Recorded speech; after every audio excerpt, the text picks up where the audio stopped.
안녕하세요. 정미용 칼럼입니다. 정미용 칼럼에서 오늘부터 몇 회에 걸쳐서 소위 친이와 친박, 그러니까 비박과 친박의 갈등과 대립에 대해서 한번 분석을 해보려고 합니다. 제가 이 부분에 대해서 계속 짚고 있는 이유는 지금 좌파 정권, 이제 세 번째 좌파 정권인데요. 가장 극악한 좌파 정권이라고 생각이 됩니다.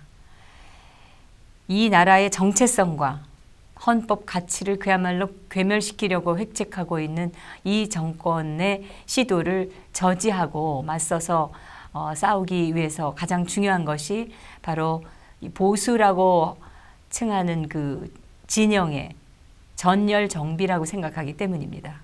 이 전열을 정비하기 위해서 우리는 이 문제의 원인을 분명히 알아야 되기 때문에 그리고 그것이 너무나 중요하기 때문에 그렇습니다.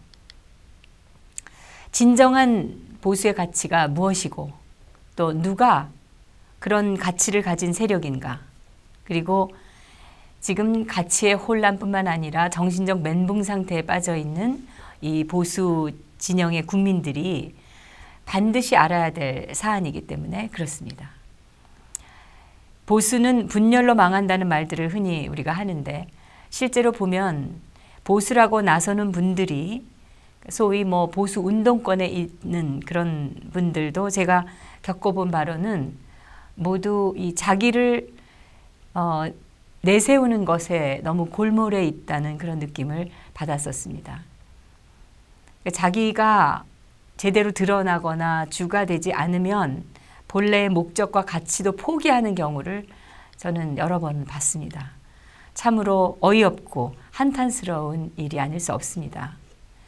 지금의 이 사태도 역시 이런 그 보수의 성향과 분열 때문이 아닌가라는 것을 우리가 생각을 해야 되고요.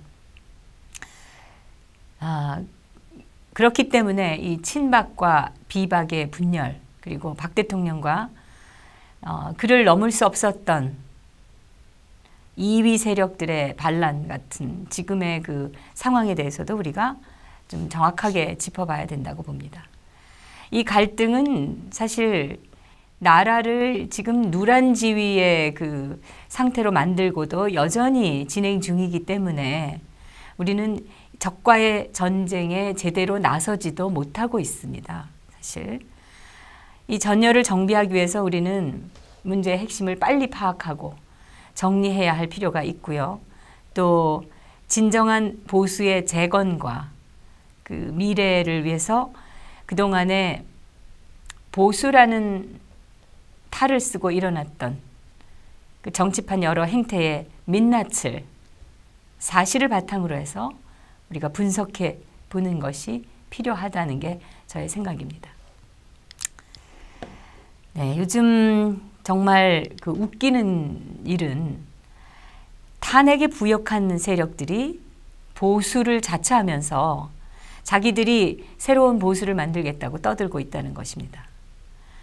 이들 그 친박 말살 세력이라고 할 수가 있겠는데, 이들은 자기들의 그 과오를 덮기 위해서 이제는 난데없이 박근혜 무능론을 들고 나왔습니다.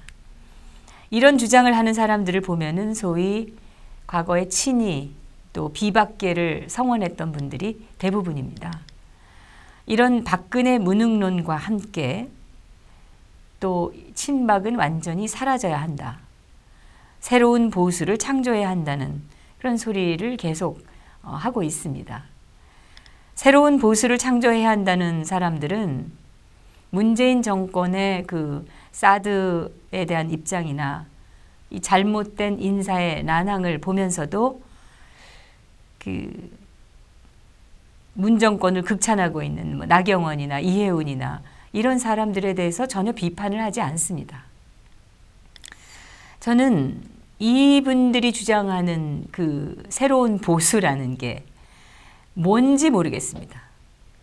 멀쩡한 보수에 그 잘하고 있던 대통령을 자기들의 정략을 위해서 끌어내리는 데 앞장서고 이제는 문재인 정권을 극찬하고 있는 이들의 행태가 과연 보수라고 할 수가 있겠습니까?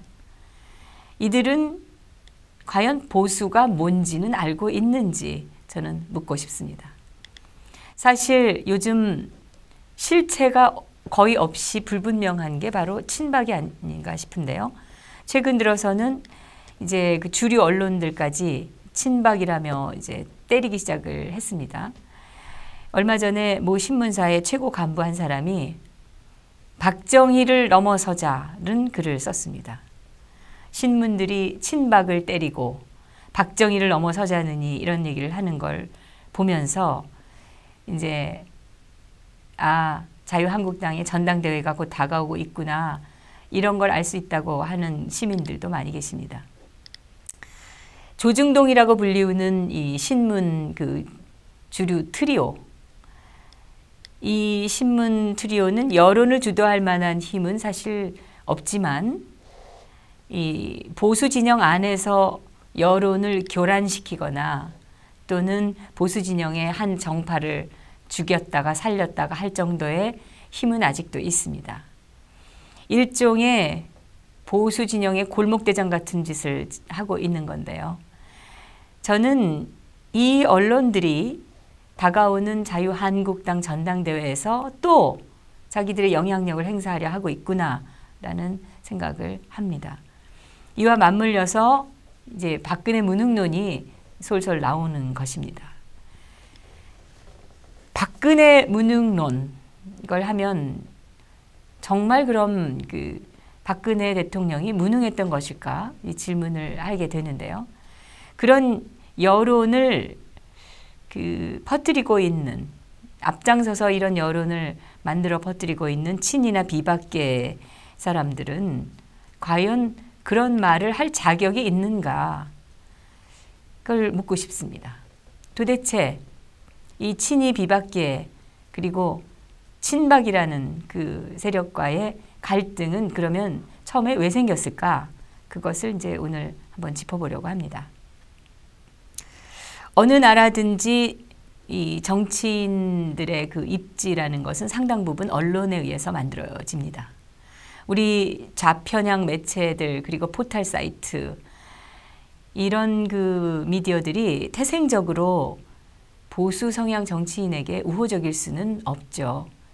그래서 보수 인사들은 조중동 그 신문 트리오에게 굉장히 잘 보여야 된다는 그런 의식이 있고 이런 그 언론과의 원활한 관계가 이들에게는 정말 중요합니다. 근데 박근혜 대통령의 경우는 그렇지가 못했다는 것입니다. 이 원인에 대해서 어떤 분들은 2007년도에 한나라당 대선 후보 경선이 있었고 그 이후에 박 대통령이 조중동에 대해서 불신을 갖게 됐기 때문에 그렇게 됐다 이렇게 보는 경우를 봤는데요. 이거는 이제 3대 신문사가 그 당시에 MB에게 우호적이었기 때문에 그렇다 이런 그 논리에 기반을 합니다. 사실 2007년도 한나라당 대선 후보 경선을 할 때 보면 이명박 후보가 선거인단 득표수에서 박근혜 후보에게 훨씬 뒤졌었죠. 그런데 여론조사를 해가지고 환산을 한 득표수에서 가까스로 앞서서 그 이상하게 그 한나라당 대선 후보가 됐었습니다. 사실 이거는 웃기는 일입니다. 왜냐하면 세계 어느 나라에서도 정당의 그 대선 후보를 추대하는데 여론조사를 사용하지는 않기 때문입니다. 다 그 당을 구성하고 있는 그 당원들의 뜻을 모아서 선출을 하는데 우리나라에서 하고 있는 이런 그 여론조사를 무엇에든지 다 쓰는 이런 것은 정당의 그 성격이나 의미에 전혀 맞지 않는 것이고 이상한 일이죠, 사실. 아무튼 이때 그 이명박 캠프에서 바로 이 여론조사에서 큰 역할을 한 사람이 최시중 씨 있습니다. 이 최시중 씨가 원래 동아일보 기자 출신인데 94년부터 2007년도까지 무려 13년 정도를 한국갤럽의 회장으로 재직을 했습니다. 그러니까 한나라당 대선 후보 경선이 있는 바로 한 달 전까지 이 갤럽의 회장이었었는데, 이명박 캠프는 박근혜 후보와 당내 경선 중이던 2007년 6월부터 석 달 동안 바로 이 한국갤럽에 5번이나 여론조사를 의뢰했었습니다. 이런 사실이나 또 여러 가지 사정으로 볼 때 당시 박근혜 후보는 이 경선 결과에 충분히 불복할 수 있는 그런 상황이었어요. 여러 가지 그 의혹이 많이 있었기 때문입니다. 그런데 잘 아시겠지만 당시 박근혜 후보는 깨끗이 경선 결과에 승복을 하고 적극적으로 돕기까지 했습니다. 그 당시에 그 최시중 씨가 2008년도에 방송통신위원회 위원장으로 임명이 됐고, 그리고 이 거대 신문사와 대기업의 그 방송 진입을 허가를 했죠. 즉 종합 편성 채널 종편 출범을 이제 만든 겁니다. 2008년에 그 총선이 있었는데, 총선을 앞두고 한나라당 내에서 벌어졌던 소위 공천 파동, 그리고 2009년에 촉발된 행정부처 세종시 이전 문제, 이걸 놓고 그 박근혜 의원 측과 이명박 대통령 측 그 양자의 사이가 대단히 악화됐었던 것을 기억하시는 분들도 많으실 겁니다. 이 시기를 기점으로 해서 주류 신문이 완전히 이 박근혜 의원에게 비우호적인 논조로 전환이 됩니다. 표면적으로는 세종시 문제 등이다 뭐 이렇게 얘기를 했지만, 사실 우리가 따지고 보면은 미디어법 때문이 아니냐, 이런 시각이 많습니다.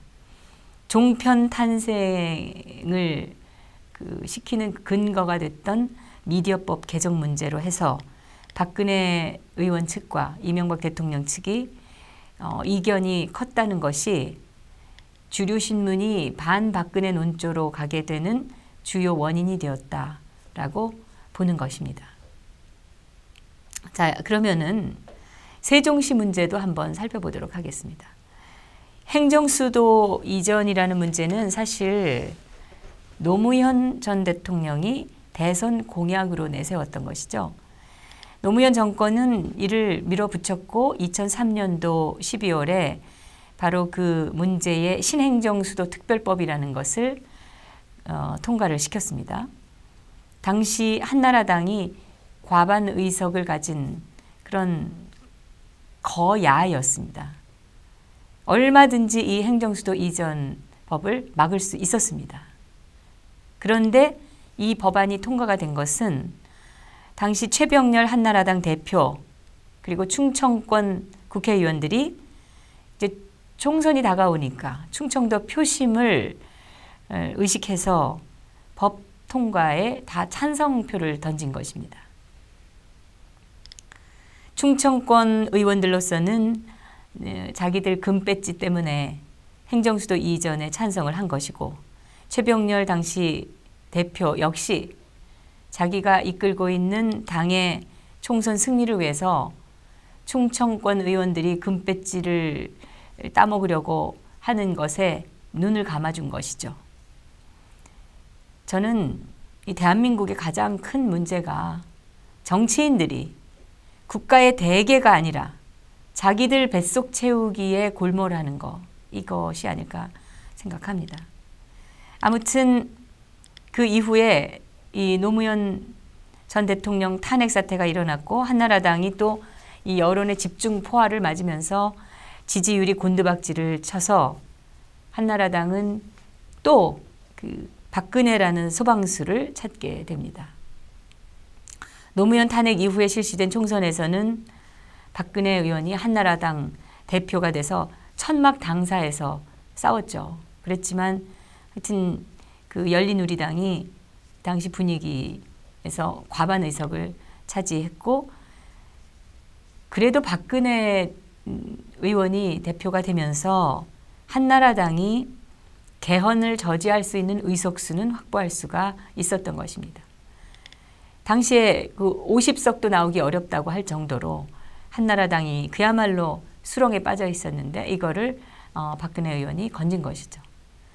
특히 개헌 저지 의석수를 확보했다는 것은 정말 보수 진영으로서는 당시에 거의 기적과 같은 일이었고 천만다행한 일이었습니다.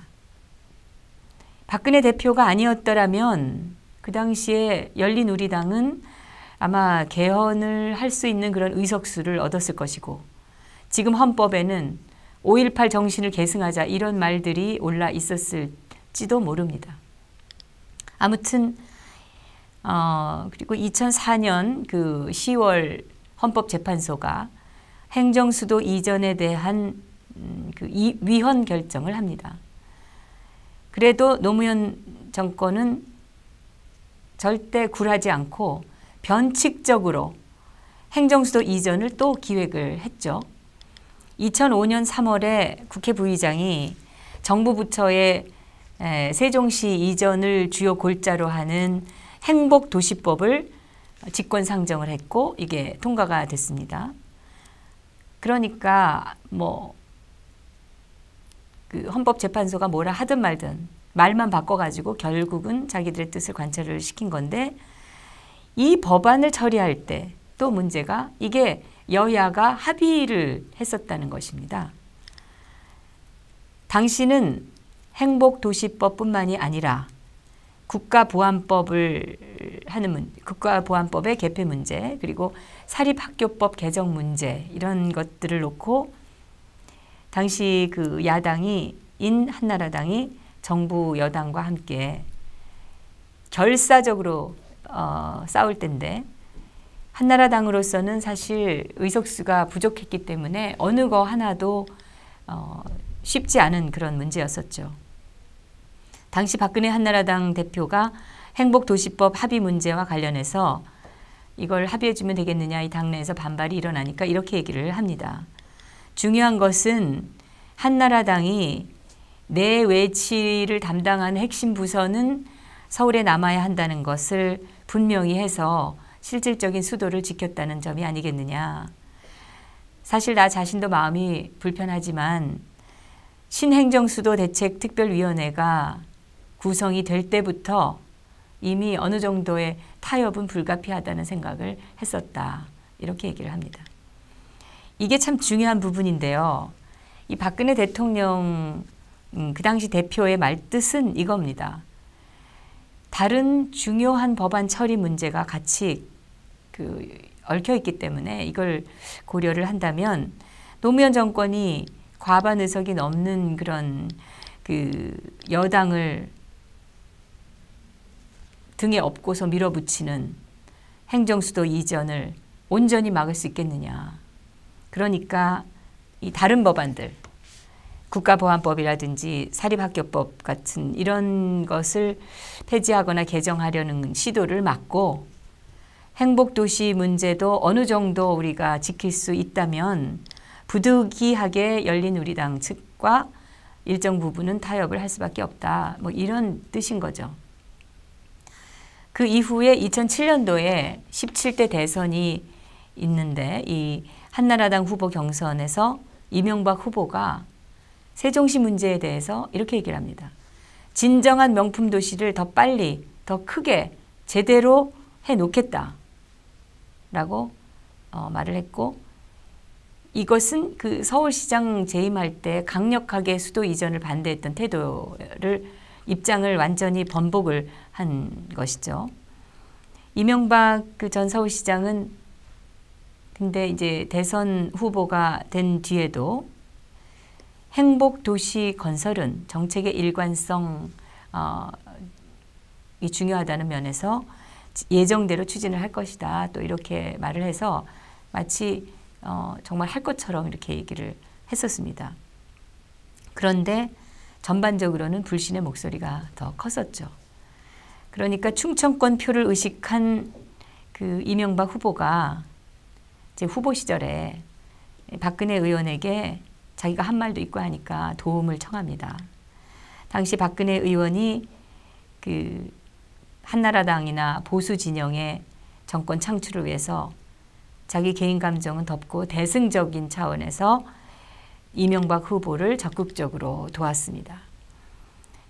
그래서 이명박 후보의 부탁을 받아들여서 충청권을 전부 돌면서 그 이명박 후보의 세종시 원안 건설 약속을 한 거죠. 충청표를 대출해 오는데 말하자면 그 연대 보증을 한 거나 같습니다. 그리고 나서 이명박 후보는 17대 대통령이 됐습니다. 그런데 이 정권이 출범하자마자 이명박 대통령은 이 정권에서는 세종시 문제를 수정하겠다 이러고 나오는 겁니다. 이를 위해서는 박근혜 의원을 설득을 하든지 아니면 적어도 친박계 주류 중에 어떤 사람들의 마음을 움직여서 그 친박계 주류 중에서 이런 결정에 지지자가 나오도록 했어야 되는 거죠. 그래서 여러 가지 이 국리를 합니다. 그 중에 하나가 바로 김무성 포섭하기였다. 저는 이렇게 생각합니다. 2009년 5월에 그 친이계로 분류됐던 당시에 박희태 한나라당 대표가 친박계 김무성 의원을 원내대표로 추대하겠다 이런 의견을 내놓습니다. 포섭하는 거죠. 일종의. 이걸 또 실행에 옮기기 위해서 당시 방미 중이던 박근혜 의원에게 대표 비서실장이었던 김효재 씨를 미국으로 급파를 합니다. 그리고 김무성 원내대표 추대에 대한 동의를 해달라고 요구를 합니다. 당시 미국으로 갔었던 이 김효재 비서실장은 조선일보의 초대 노조위원장을 지냈던 사람입니다. 그리고 MB 정권에서는 정무수석을 또 지냈었죠. 이 김효재 씨가 미국을 찾았는데 박근혜 의원은 이런 문제는 당원 당규에 어긋나는 것이다 이렇게 얘기를 하면서 반대했습니다.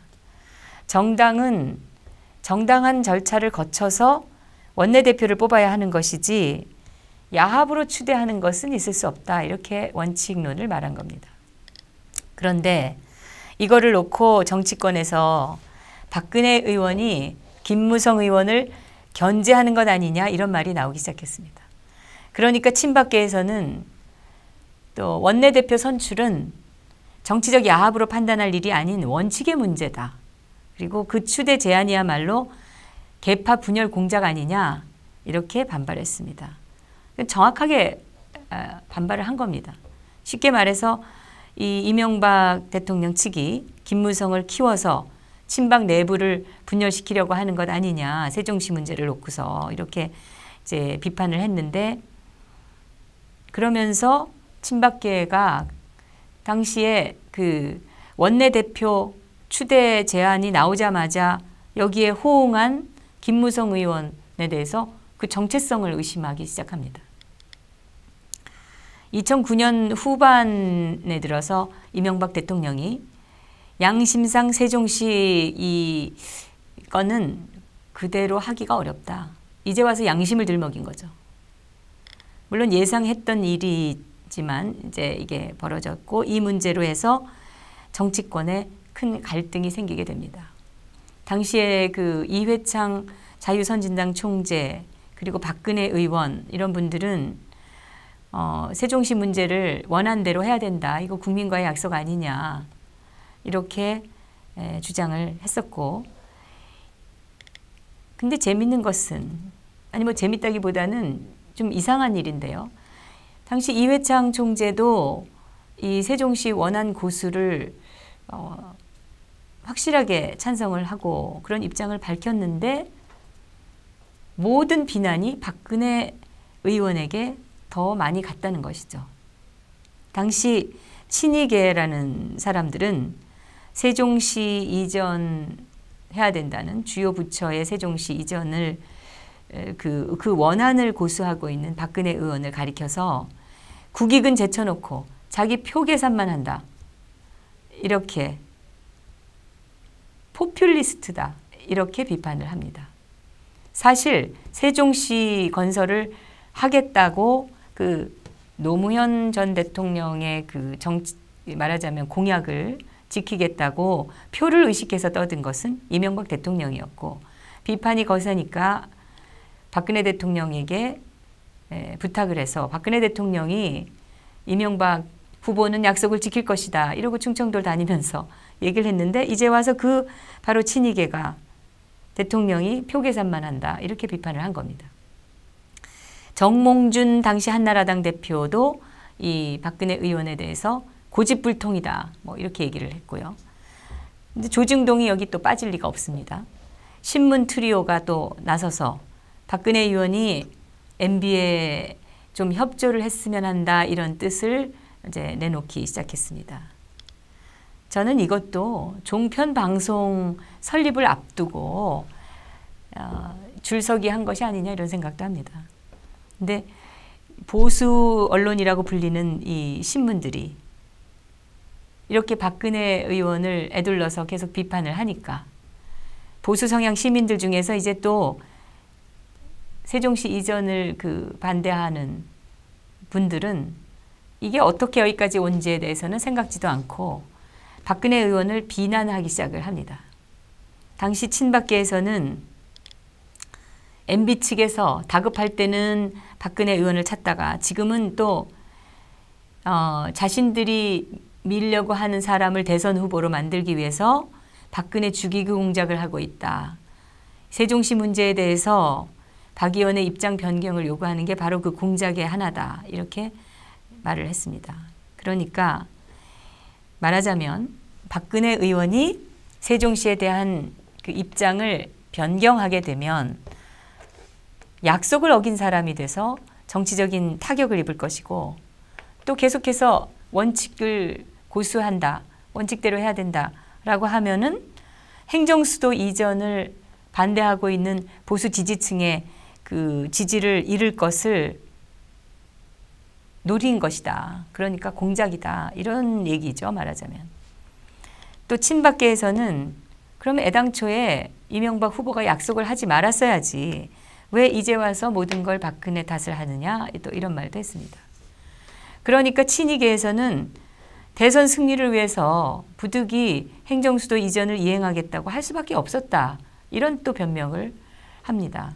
이거는 선거용 비일공작 공약이었다는 것을 자인을 한 건데요. 여기에 대해서 또 친박계가 상황에 따라서 약속을 뒤집으면 정치적 다툼은 끝이 없게 되고 국민에게 피해가 돌아간다. 또 이렇게 했습니다.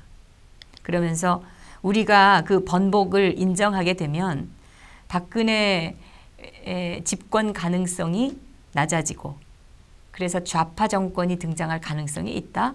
또 이렇게 주장을 했었습니다. 여러분께서는 어떻게 생각하십니까? 저는 이 논란, 그러니까 당시 친이계, 친박계의 그 다툼이 오늘날 탄핵 사태를 불러오는데도 일정 부분 영향을 주었다 이렇게 생각을 합니다. 이 당시 박근혜 의원이 세종시에 관한 입장을 번복을 했을 경우 어떻게 됐을까요? 신뢰의 정치인이라는 그 이미지에 큰 타격을 입었을 것이고 또 충청권의 표를 많이 잃었을 것이라고 생각합니다. 18대 대선에서 그 박근혜 후보와 문재인 후보의 표차가 한 100만여 표 정도 된 거를 생각하면은 만약에 그 당시에 박근혜 후보가 입장을 번복했다면 아마 대선 결과가 달라질 수도 있었을 것이다 라고 저는 생각합니다. 박근혜 대통령도 기본적으로는 정치인 아니겠습니까? 누구나 자기의 정치적 이해득실을 따집니다. 이걸 무조건 나무랄 수는 없는 것이고요. 정치인이 자기 뜻을 펼치기 위해서 정치적 이해득실을 따진다. 이거는 우리가 비난할 수 없는 당연한 일입니다. 다만 그 과정에서 그래도 얼마나 원칙을 지키고 또 국민들과의 신뢰를 지켜왔느냐, 이게 관건인 거죠. 지금 제가 당시 이명박 정부의 어떤 판단과 박근혜의 판단 중에서 뭐 어느 게 옳고 어느 게 그르다 이런 그 구별을 하는 것이 아닙니다. 이명박 측과 박근혜 측의 대립은 선악의 문제가 아니고 정치적 견해 차이였던 것이고 또 상황이 그들을 그렇게 만들었던 것이라고 저는 생각합니다. 그런데 이 박근혜와 이명박의 그 세종시 문제를 둘러싼 대립, 이게 노무현 정책을 반대하던 보수 세력과 또 주류 언론이 이 정치인 박근혜를 한층 더 고집불통인 사람으로 이제 만드는 그런 계기가 되었던 것입니다. 사실 우리가 알아야 될 것은 이 노무현 정권에서 극좌 성향인 열린우리당의 그 과반 의석 확보는 행정수도 이전뿐만이 아니라 그 당시에 그들을 분명히 지금도 그렇지만 시도를 했던 게 국가보안법 철폐, 그리고 과거사 진상규명위, 그리고 또 언론관계법의 그 입법, 이런 것을 관철시키겠다라는 예고편이었던 것이죠. 당시에 차떼기당 소리를 들으면서 소수 야당이 되었었던 한나라당이 정말 성에 찰 만큼 할 수 있는 일이 거의 없었습니다. 사립학교법 개정안이 통과됐고 국가보안법이 폐지될 위기에서 여러 그 정황을 고려해서 선택을 할 수밖에 없는, 그러니까 차악을 선택해야 했던 것이고요. 특히 이 국가보안법의 경우를 보면은 한나라당 내에서도 사실 폐지 내지는 개정을 해야 된다는 목소리가 분명히 있었습니다. 당시 폐지를 주장한 사람은 그 말하자면 보수의 탈을 쓴 좌파 성향이라고 우리가 할 수 있는 이재호, 정의화 이런 사람들이었고요. 남경필이나 정병국 의원 같은 사람들은 전면적인 개정이 필요하다는 의견을 내기도 했었습니다. 그러니까 내부에서도 이런 판국이니까 이거를 저지하기 위해서는 타협이 필요했던 것이고, 이 국가보안법 개폐에 대해서 그 한나라당 내부에서 열린우리당에 동조를 했었다는 걸 생각을 해보면은 이것도 역시 하루아침에 형성된 것이 아니죠. 우리가 엄밀하게 따지고 들어가 보면은 민주자유당, 그러니까 민자당에서 그 신한국당으로 넘어오면서 잠재되어 있던 계파 갈등도 우리가 생각을 해봐야 되고, 또 열린우리당의 그 과반 의석수, 그리고 이 사회가 당시에도 급격히 좌경화되고 있었던 거, 이런 상황에서 박근혜 대표가 이끄는 한나라당은 애당초에 이 열린우리당의 그 행정수도 이전 법안 처리를 온전하게 막을 수 있는 그런 힘이 없었다는 것입니다. 이 2009년도의 그 행정수도 이전 문제로 인해서 한나라당 내부가 감정의 골이 굉장히 깊어졌는데요. 이게 지금까지도 이어졌고 또 일정 부분은 언론으로도 또 옮겨졌다. 저는 이렇게 생각합니다. 그러니까 언론들이 이제 친이 친박의 그 싸움에 가담을 하게 된 것이죠. 당시에 그 보수 정당이라는 한나라당 안에서도 이 국가보안법 폐지 논자가 있었던 것처럼 세대 교체가 된 보수 주류 언론사에서도 이런 성향의 기자들이 굉장히 많았던 것입니다. 이들은 과거 조선일보의 그 보수 성향을 가졌던 간부들이 친북 좌경 정치 세력을 아주 부정하게 보고 경멸했던 것하고 똑같이 박정희를 그렇게 보았습니다. 때문에 박정희 전 대통령의 후광을 입은 박근혜 의원이 부각이 되고 그 정치적 행위들이 인정받는 것 자체를 못마땅해 했다는 것이죠. 그리고 이것이 그 이들의 보도 지면에 다 묻어나게 된 것입니다. 노무현 탄핵 사태 이후에 박근혜 의원이 한나라당 대표가 되지 않았다고 한다면 개헌 저지선이 만들어질 수가 없었습니다. 그리고 열린우리당의 독주는 이미 시작이 됐고 아마 지금까지 그게 계속되었을지도 모릅니다. 그랬다면 이미 그때 국가보안법은 폐지가 됐었을 것입니다. 그리고 우리 헌법도 뭐 5.18 정신을 계승하자 이런 내용이 들어가는 헌법이 됐을 가능성이 높습니다. 그러면 과연 그 이석기 무리 같은 이런 반국가 이 테러 사범들을 잡아낼 수가 있었겠습니까? 사회는 뭐 바로 연방제 통일로 가는 가속 열차를 아마 타고 있었을 거라고 저는 생각을 하는데요. 그 이명박 집권이 있을 수 없었던 것이죠. 만약에 그 박근혜 대통령, 당시 박근혜 대표가 아니었다면, 그래서 개헌 저지선을 확보하지 못했다면 우리가 그 짐작할 수 있는 상황이 이랬을 거란 얘기입니다. 한마디로 보면은 이명박은 당시 박근혜 대표의 헌신으로 대통령이 된 사람이다, 이렇게 말을 할 수가 있습니다. 이명박 정권이 말기에 가서 거의 붕괴되다시피 하지 않았습니까?